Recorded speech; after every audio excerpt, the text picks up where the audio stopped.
Good morning, good evening. जब भी आप ये वीडियो देख रहे हैं, हम क्लास 12th हिस्ट्री के सारे chapters line by line discuss कर रहे थे। इसमें हम चैप्टर 13 जो कि Mahatma Gandhi and the nationalist है वो डिस्कस कर चुके थे। आज हम चैप्टर 14 अंडरस्टैंडिंग द पार्टीशन शुरू करेंगे। इसमें हम जो पार्टीशन हुआ हमारी कंट्री का, उस टाइम की पॉलिटिक्स क्या थी, लोगों की मेमोरीज और लोगों के एक्सपीरियंसेस, हम इस चैप्टर में इन चीज़ों के बारे में डिस्कस करने वाले हैं। So hello and welcome to success mindset. अगर आप चैनल से फर्स्ट टाइम जुड़ रहे हैं तो चैनल को सब्सक्राइब कीजिएगा। वीडियो अच्छी लगे, कुछ इन्फॉर्मेटिव सीखने को मिले तो वीडियो को डेफिनेटली लाइक कीजिएगा। अगर कोई सजेशन हो या कोई क्वेश्चन हो तो आप मुझे नीचे कमेंट बॉक्स में बता सकते हैं। तो हम सबको पता है, जैसे कि हमने चैप्टर 13 में भी डिस्कस किया था और उससे पहले भी हम लगभग जो आपकी थर्ड बुक है उसमें डिस्कस करते आ रहे हैं कि कैसे फ्रीडम हमारे लिए बहुत इम्पोर्टेंट थी। इसके लिए हमने रिवोल्ट ऑफ 1857 भी देखा कि हमारी फर्स्ट इंडिपेंडेंस के लिए जो लड़ाई हुई थी वो ये हुई थी, और कैसे हमने एक एक चीज, हमारी आज़ादी, हमारी स्वराज के लिए हमने लोगों ने लड़ाई की, लोगों ने अपनी लाइफ दी इसके लिए। फाइनली जब 1947 में पावर ट्रांसफर हो गई ब्रिटिश से इंडिया के पास, यानी कि इंडियन पॉलिटिशियंस के पास जब पावर ट्रांसफर हो गई, तो वो ऑब्वियसली बहुत खुशी की मूवमेंट होनी चाहिए हमारे देश के लिए, क्योंकि हमने इतनी लड़ाई की थी इस चीज के लिए। लेकिन ये पार्टीशन खुशी के साथ, जो खासकर नॉर्थ वेस्ट और नॉर्थ ईस्ट हमारी कंट्री का हिस्सा था, उसके लिए तो बहुत ही ब्रूटल पार्टीशन, हमारे पूरे देश के लिए ही ये चीज़ एक बहुत बड़ी थी कि हम पार्टीशन भी फेस कर रहे थे। जो पहले ब्रिटिश इंडिया था, अब वो ब्रिटिश इंडिया दो हिस्सों में डिवाइड हो गया था। एक बन गया था इंडिया और एक बन गया था पाकिस्तान। तो ये एक बहुत ब्रूटल रियलिटी थी जो अब हम लोगों को फेस करनी पड़ रही थी। और जो ये पाकिस्तान था, उस वक्त ये वेस्टर्न और ईस्टर्न हिस्से में दोनों तरफ पाकिस्तान था।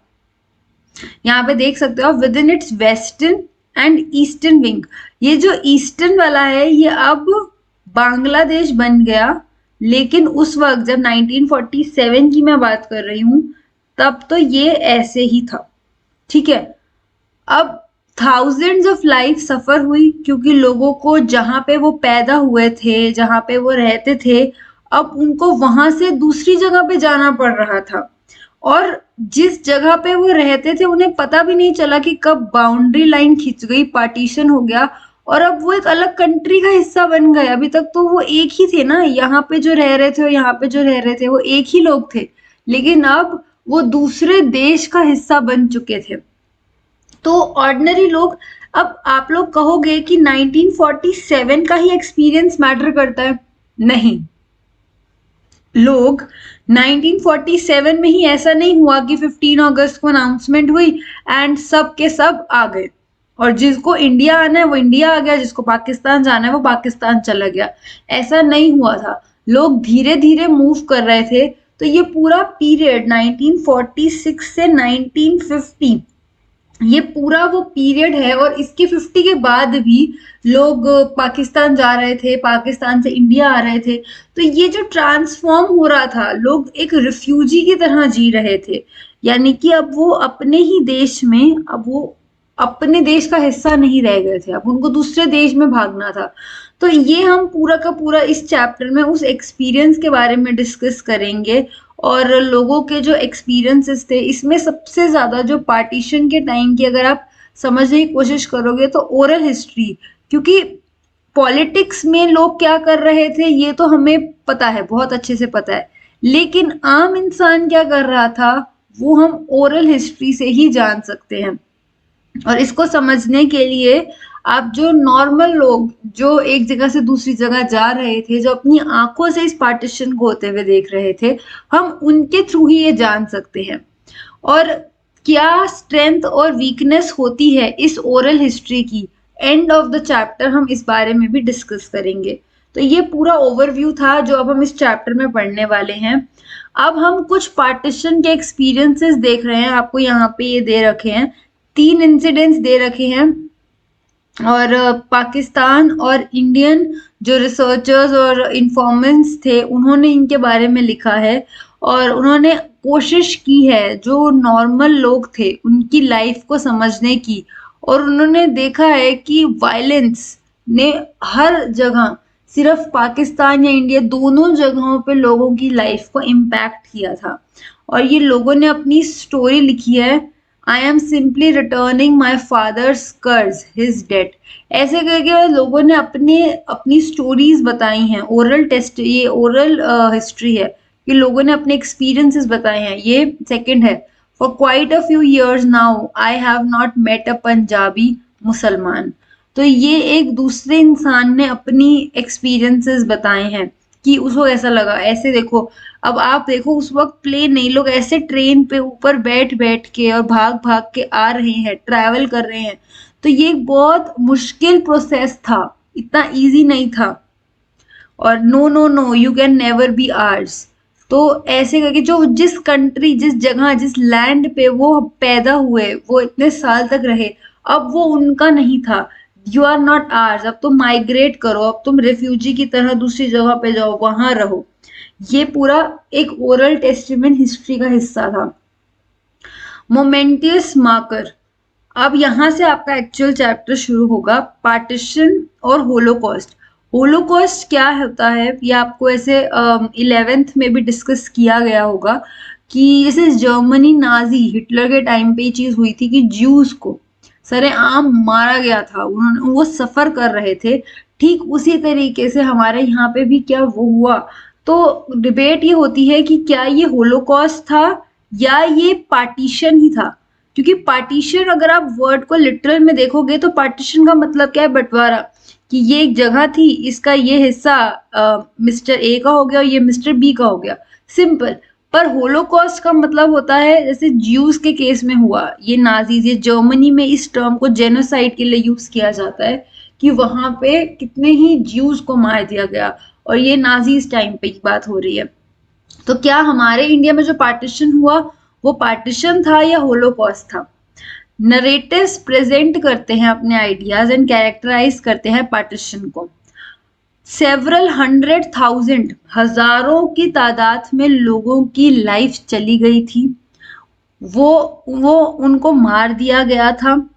कितनी ही वुमेन थी जिनके कोई रिकॉर्ड्स ही नहीं आए, क्योंकि पता ही नहीं चल पाया। Innumerable women were raped and abducted.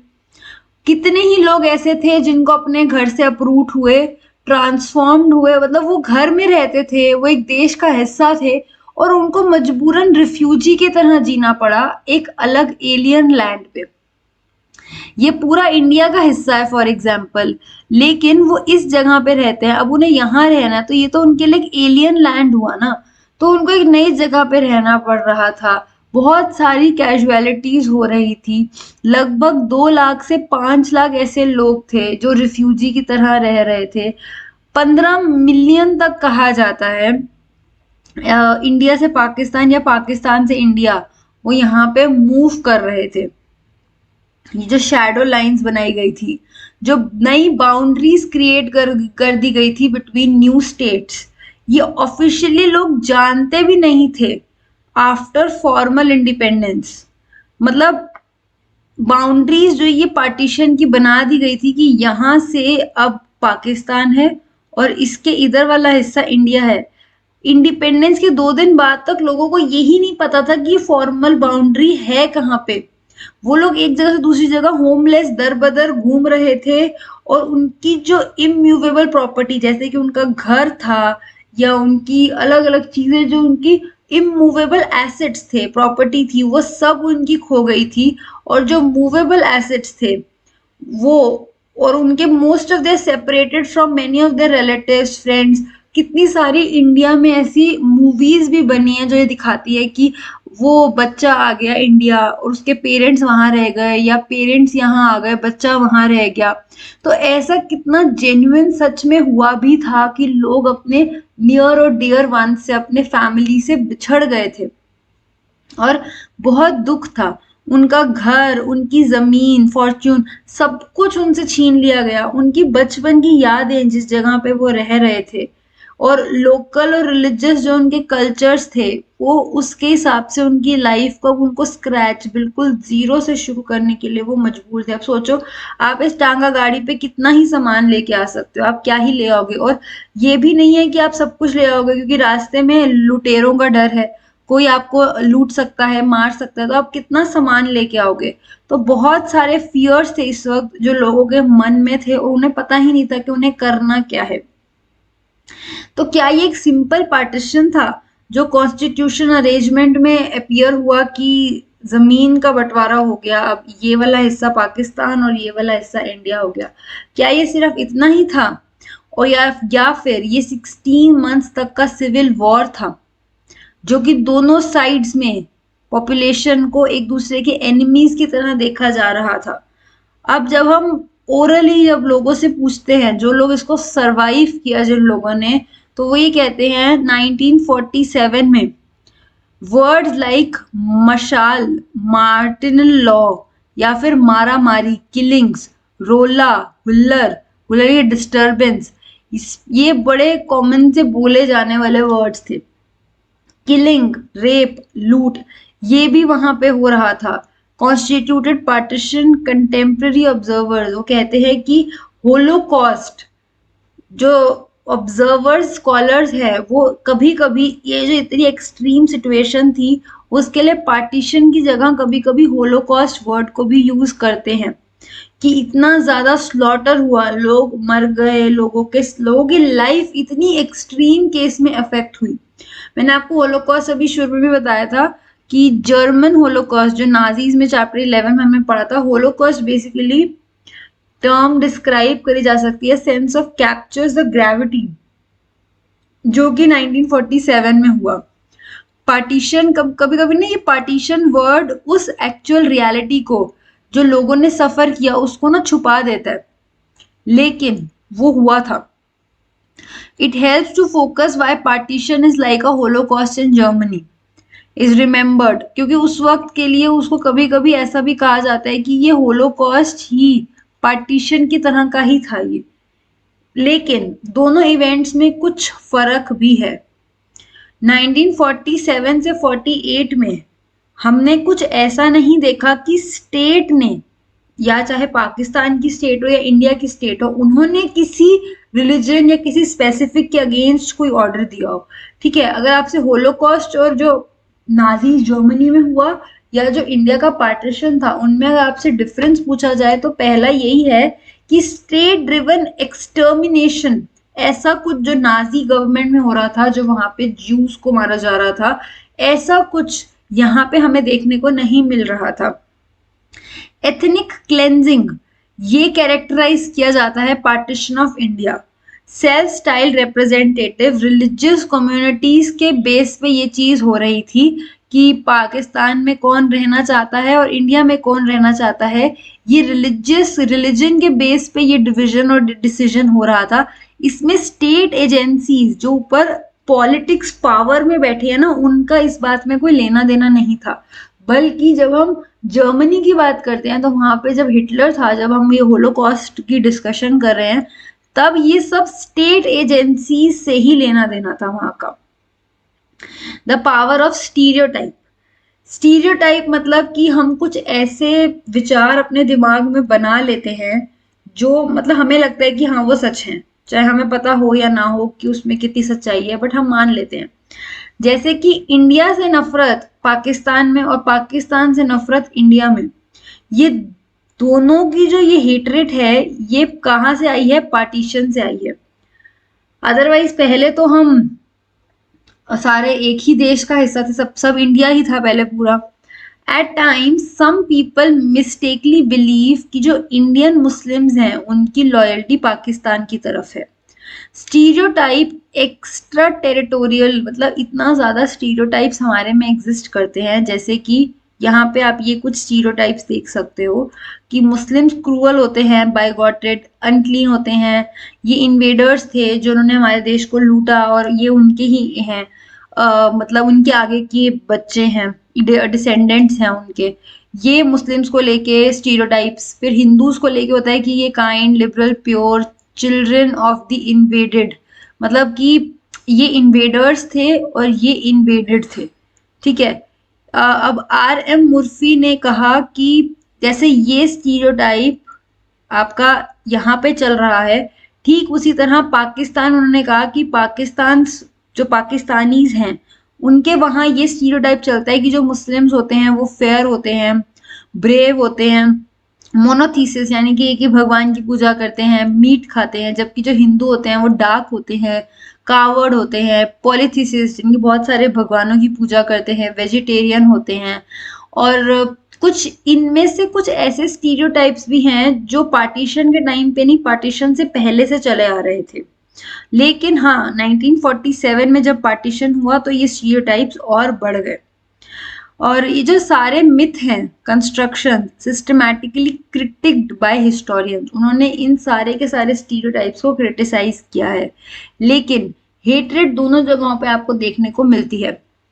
Partition ने हमारे अंदर ऐसी मेमोरीज जगाई जो कि नफरत वाली थी, स्टीरियोटिपिकल आइडेंटिटीज डेवलप की, और दोनों तरफ ऑफ द बॉर्डर ये एक दूसरे को लेके जो हमने मान्यता मान ली कि ये ऐसे हैं, वो वैसे हैं, ऐसे ऐसे, ये सब पार्टीशन में और ज्यादा स्ट्रांग हो गया। ये हेट्रेड जो मैनिफेस्ट हुई देमसेल्व्स, इंटर कम्युनिटी कॉन्फ्लिक्ट और कम्युनल क्लैशेस, ये alive in memories of past violence, जो उस वक्त का वायलेंस हुआ उसमें ये आज भी बरकरार रहती है, यादों में तो है कि ये वायलेंस हुआ था। पार्टीशन जो वायलेंस था are recounted by communal groups, वो आज भी कम्युनल ग्रुप्स उस चीज को यूज करते हैं, और कम्युनिटीज के बीच में जो ये डिवीजन है वो चाहते हैं कि ये डिवीजन कभी खत्म ना हो, इसलिए वो उसको बढ़ाने की कोशिश करते हैं। लोगों के माइंड में शक और एक दूसरे को लेके कहते हैं ना कि भरोसा ना डेवलप हो पाए, डिस्ट्रस्ट रहे, वो कोशिश करते हैं, अपनी कम्युनल पावर्स को बढ़ाने की कोशिश करते हैं और प्रॉब्लम क्रिएट करने की कोशिश करते हैं। हिंदू, सिख, मुस्लिम्स और कम्युनिटीज शार्पली अपनी एक दूसरे की बाउंड्रीज को बढ़ाने की कोशिश करते हैं। तो मतलब पार्टीशन के टाइम पे ये हुआ, लेकिन आज भी कुछ कम्युनिटीज इसको बढ़ाने की कोशिश करती हैं, मतलब कम्युनल ग्रुप्स इसको बढ़ाने की कोशिश करते हैं। रिलेशनशिप जो पाकिस्तान और इंडिया के बीच में है वो लेगेसी ऑफ पार्टीशन है।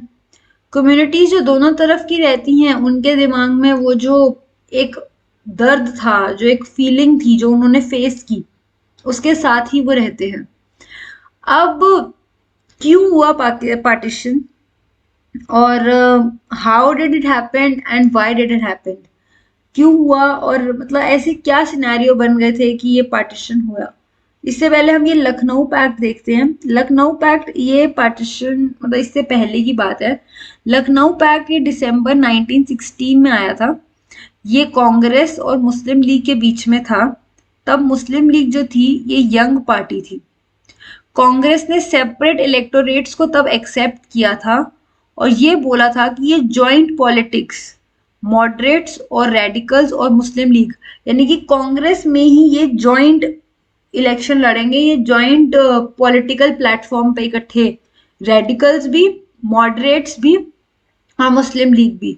तो ये लखनऊ पैक्ट हुआ था तब साइन 1916, जब कांग्रेस का सेशन हुआ होगा लखनऊ में दिसंबर में। तब आर्य समाज ये एक north Indian Hindu reform organization है जो कि लेट 19th और 20th सेंचुरी में बनी थी। ये एक्टिव पर्टिकुलरली पंजाब में थी और वैदिक लर्निंग और मॉडर्न एजुकेशनल साइंसेस को इन्होंने रिवाइव किया। पुराने जो वैदिक लर्निंग थी हमारी उसको रिवाइव करने की कोशिश किया, मॉडर्न एजुकेशन जो इस वक्त है उससे कंबाइन करके। तो ये आर्य समाज का कॉन्सेप्ट था। अब why and how did partition happen, तो इसमें हम सबसे पहले वो पुराना टाइम देखेंगे जिसमें हम देखेंगे कि डायरेक्ट एक्शन डे और कैसे ये हुआ शुरू। तो ये अब हम अगली वीडियो में डिस्कस करेंगे। अगर आपको आज की वीडियो में कोई भी डाउट हो तो आप मुझसे कमेंट बॉक्स में पूछ सकते हो। वीडियो अच्छी लगे, कुछ इन्फॉर्मेटिव सीखने को मिला तो वीडियो को डेफिनेटली लाइक कीजिएगा। अगर आपके कोई भी सजेशन हो या कोई भी डाउट हो तो आप मुझसे कमेंट बॉक्स में पूछ सकते हो। या अगर आप इस चैप्टर या किसी और चैप्टर के रिगार्डिंग कोई स्पेसिफिक वीडियो चाहते हो जो मैं क्रिएट करूँ तो आप वो भी मुझे कमेंट बॉक्स में बता सकते हो। तो मिलती हूँ मैं अगली वीडियो में, तब तक के लिए keep learning and keep growing.